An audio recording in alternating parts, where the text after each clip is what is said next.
Anywhere from 6 to 12 inches of snow here in north central Montana. Let me get you outside right now. This is the Storm Tracker Doppler Network. Shannon and Tim in northeastern Montana, including Valley County. In fact, we can look at snow will actually continue through the overnight hours, Tim, and it is piling up in some areas. Fire has exploded today, and here's why. Look at the winds over the last 6 hours. Out of this storm, we're talking incredible amounts of snow in some areas. Our live team coverage continues now with meteorologist Jeff Kelly. Falling to the 30s. We'll talk about when we change over from rain to snow and just how much snow I expect where you live in Storm Tracker. With an exceptional drought for the first time since May 2005. You see the darker. From MTN, the Montana Television Network, this is Face the State. Hello and welcome to Face the State. I'm meteorologist Mike Rawlins. Eastern Montana is facing its worst drought in nearly 30 years. Crops are dying, food is scarce, and money, it's hard to come by. This drought is having impacts not only across Montana, but around the United States. So how did we get here? Let's go back to the start of 2017 when things were in much better shape.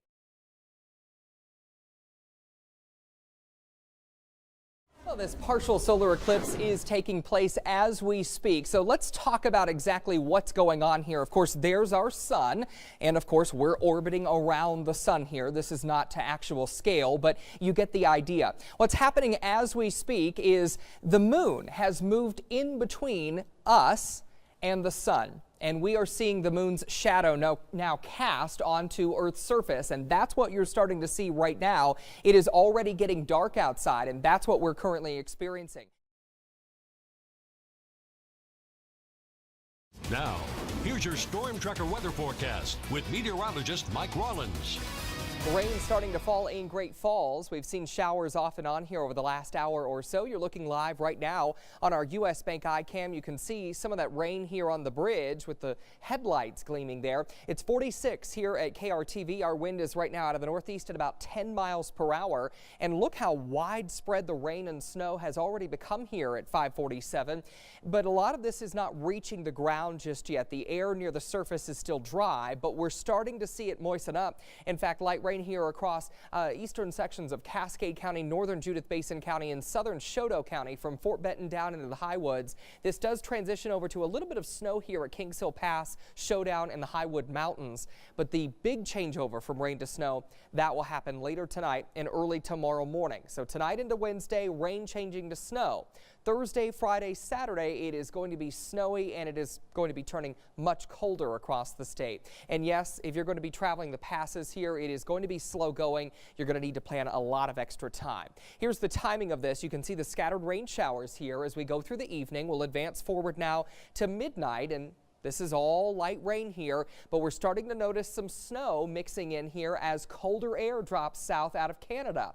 Going into Wednesday, this is all going to be snow. And notice it's mainly from Lewistown, Great Falls up to Cut Bank and back up the Rocky Mountain front into Glacier National Park. If you live in Havre or Glasgow, you're going to be missing out on a lot of this snow with this particular storm system coming through tonight and tomorrow. Lunchtime tomorrow, still getting some light snow, and then this will taper off to snow showers tomorrow afternoon. This first round of snow tonight into Wednesday, 1 to 3 inches here for Great Falls, Lewistown, and Cut Bank, and that's why we have the winter weather advisory. Very little accumulation up here on the High Line, Havre to Glasgow along Highway 2. Helena could pick up as much as about 3 inches of snow. Again, out of this first round of snow, we've got another round on the way, a more prolonged event coming later this week. A new surface low is going to develop here on Thursday to our west, and as that kicks through the Rockies Friday and Saturday, we're going to see widespread snow developing here under the big sky, and this is really going to up our snow totals through Saturday. Even at lower elevations, we're going to be talking about an additional 5 to 8 inches of snow on top of what we get tonight and into Wednesday, and another 1 to 2 feet of snow in the mountains. So this is going to be a mess for those of you planning to travel Friday or Saturday.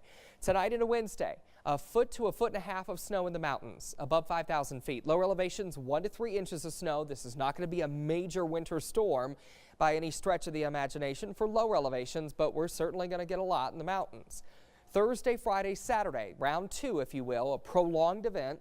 An additional foot to 2 feet of snow in the mountains, with an additional 3 to 8 inches of snow at lower elevations. 35 tomorrow, and this number's deceiving. That's our morning high temperature.